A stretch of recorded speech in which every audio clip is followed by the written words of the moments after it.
DElEd द्वितीय वर्ष के विषय वर्तमान भारतीय समाज और प्रारंभिक शिक्षा की प्रथम यूनिट में शिक्षा की संकल्पना तथा अर्थ के बारे में जानेंगे। तो सबसे पहले शिक्षा की संकल्पना क्या होती है इसके बारे में जान लेते हैं। शिक्षा की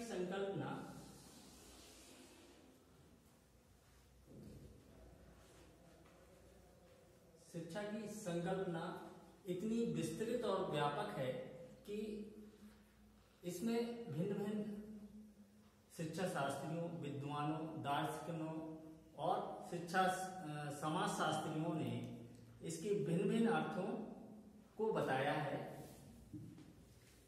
कभी इसको जन्म से मृत्यु तक चलने वाली प्रक्रिया बताया है। जन्म से मृत्यु तक प्रक्रिया को समझने के लिए हम एक उदाहरण के द्वारा इसको समझ लेते हैं। उदाहरण अभिमन्यु का उदाहरण लेके कि अभिमन्यु ने अपने माँ के गर्भ में ही चक्रव्यूह के बारे में जानकारी हासिल कर ली थी और उसको बड़े होकर उसका जो है उस जानकारी का भी उसने प्रयोग किया।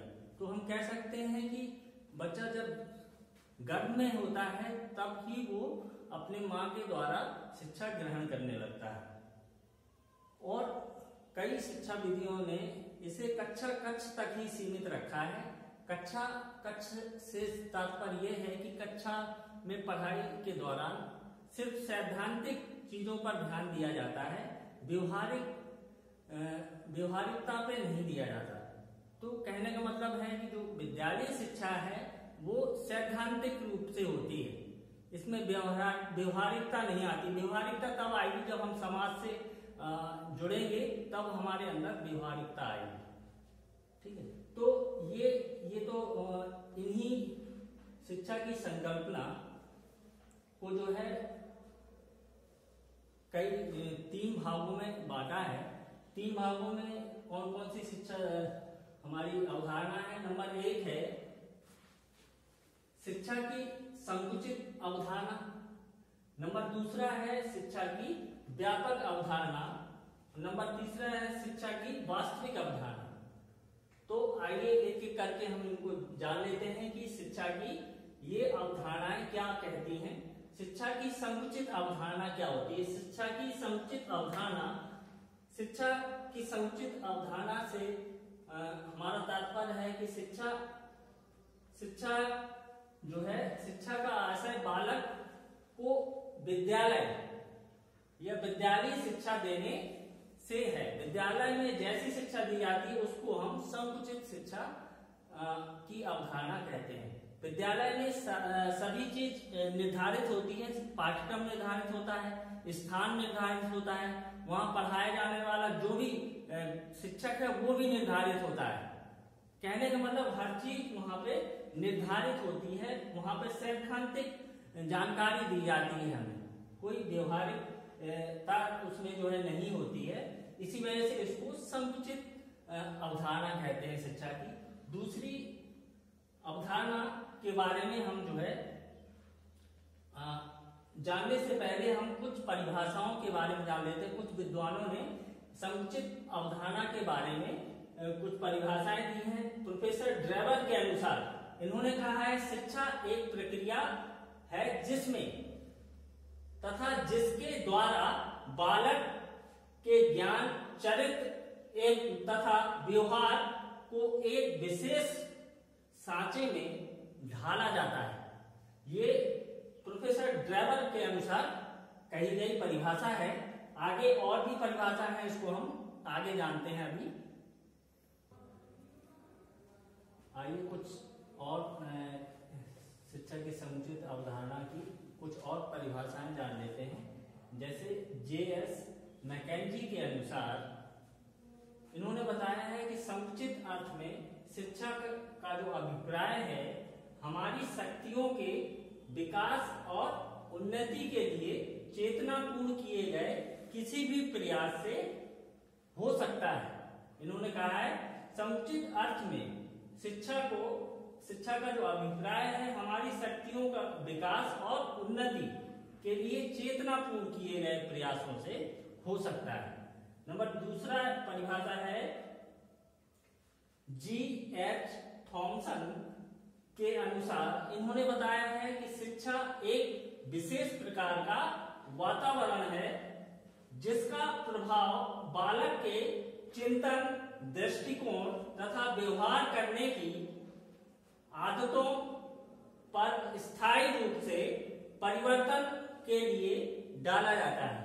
इन्होंने क्या बताया, शिक्षा एक विशेष प्रकार का वातावरण है जिसका प्रभाव बालक के चिंतन, दृष्टिकोण तथा व्यवहार करने की आदतों पर स्थायी रूप से परिवर्तन के लिए डाला जाता है।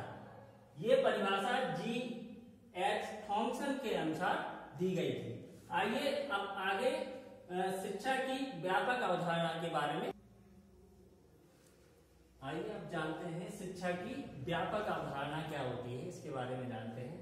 व्यापक अवधारणा के अनुसार शिक्षा आजीवन चलने वाली एक प्रक्रिया है। दूसरे शब्दों में इसको हम कह सकते हैं कि व्यक्ति संपूर्ण जीवन में जो शिक्षा, व्यक्ति का जो है संपूर्ण जीवन शिक्षा का काल है। शिक्षा का काल से संबंधित ये है कि व्यक्ति का विद्यालय शिक्षा ही सब कुछ नहीं है।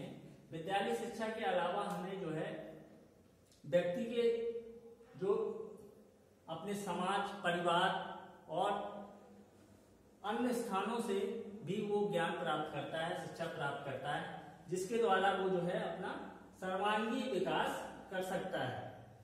इसी अवधारणा को कुछ विद्वानों ने अन्य रूप में देखा है या और उसकी व्याख्या की है, परिभाषा दी है। उसकी परिभाषा को हम जानते हैं प्रोफेसर डम्बेल के अनुसार। इन्होंने कहा है शिक्षा के व्यापक अर्थ में वे सभी प्रभाव शामिल हैं जो व्यक्ति को जन्म से लेकर मृत्यु तक प्रभावित करते हैं। अर्थात शिक्षा का व्यापक रूप वह है जो व्यक्ति को जन्म से मृत्यु तक प्रभावित करता है। बालक जो है अपने समाज, परिवार, मित्रों से, पत्र पत्रिकाओं से, कंप्यूटर से, इंटरनेट से, ये सारी जगह से जो है ज्ञान को प्राप्त करता है, जिससे कहते हैं कि व्यक्ति जीवन से जब वो जन्म लेता है, जन्म से मृत्यु तक उसकी जो है शिक्षा चलती रहती है। अब आगे बात करते हैं अगले पॉइंट की, शिक्षा की व्यापक। रेडी। आइए अब जानते हैं शिक्षा की वास्तविक अवधारणा के बारे में। शिक्षा की वास्तविक अवधारणा, शिक्षा की वास्तविक अवधारणा शिक्षा की संचित अवधारणा एवं व्यापक अवधारणा के समन्वय में निहित है। यानी दोनों को मिलाकर शिक्षा की वास्तविक अवस्था या वास्तविक अवधारणा बनती है। दोनों अवधारणाओं के समन्वय से शिक्षा एक प्रक्रिया हो जाती है। जब दोनों अवधारणाओं को मिलाया जाता है तो शिक्षा एक प्रक्रिया हो जाती है जो बालक की व्यक्तिगत योग्यताओं, क्षमताओं और रुचियों को ध्यान में रखकर उसका मानसिक, सामाजिक, सांस्कृतिक, आध्यात्मिक और नैतिक विकास करती है और उसके लिए विचार और व्यवहार में परिवर्तन करती है। जब हम दोनों अवधारणाओं को समन्वय करते हैं तो बालकों के व्यक्तित्व, योग्यता और क्षमता, रुचियों को ध्यान में रखकर उसका मानसिक विकास भी होता है, सामाजिक विकास भी होता है, सांस्कृतिक, आध्यात्मिक और नैतिक विकास भी होता है, जिसके कारण वो अपने विचार और व्यवहार में परिवर्तन भी करता है। आइए इसी से संबंधित कुछ विद्वानों ने परिभाषाएं दी हैं, तो आइए एक एक करके जानते हैं। सबसे पहले रेमंड के अनुसार परिभाषा है, शिक्षा मानव जीवन के विकास की वह प्रक्रिया है जो शैशव अवस्था से पौण अवस्था तक चलती है। जो शैशव चलती है, अर्थात शिक्षा विकास का वह क्रम है जिसमें मानव अपने आप को आवश्यकता अनुसार भौतिक, सामाजिक तथा आध्यात्मिक पर्यावरण के अनुकूल बना लेता है। इन्होंने रेमंड के अनुसार ये परिभाषा दी गई है। आगे अब जो है ये तीनों अवधारणाएं शिक्षा की बता दी हैं। अब इसके बाद शिक्षा का अर्थ प्राचीन और अर्वाचीन में शिक्षा का क्या अर्थ बताया गया, इसके बारे में हम नेक्स्ट वीडियो में डिस्कस करेंगे। धन्यवाद।